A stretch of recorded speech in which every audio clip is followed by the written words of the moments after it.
आंदोलनाचा इशारा, पायाभूत सुविधांचे प्रकल्प थांबवले जातील।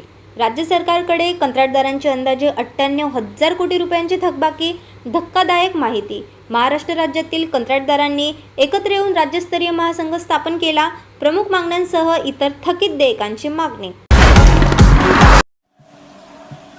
आजची जी फेडरेशनची समन्वय बैठक जी घेण्यात आली आहे, मागील 8-15 दिवसापूर्वी आम्ही कोल्हापूरमध्ये जे अधिवेशन घेतलं, त्या अधिवेशनामध्ये या ठिकाणी मीटिंग घेऊन आम्ही कार्यकारिणी जाहीर केली आणि कार्यकारिणीनंतर आमचं यापुढे जे आंदोलन करायचं आहे त्या आंदोलनाची दिशा ठरवण्यासाठी कार्यकारिणी स्थापन करणं गरजेचं होतं।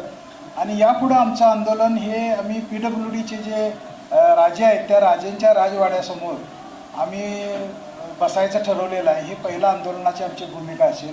त्यानंतर वेगवेगळ्या खात्यांच्या मंत्र्यांच्या बाबतीत अगदी त्यांचे पुतळे जाळू किंवा त्यांच्या घरासमोर आंदोलन करू, अशा प्रकारचं आंदोलन आम्हाला करावं लागणार आहे नजीकच्या काळामध्ये।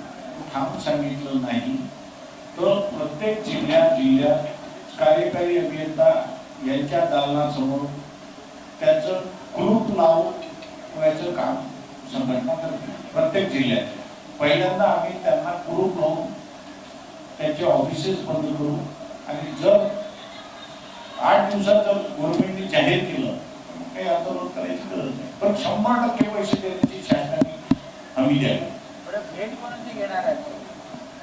आम्ही आता उद्याला बांधकाम मिनिस्टरची भेट घ्यायचं ठरवले। बांधकाम मंत्र्याची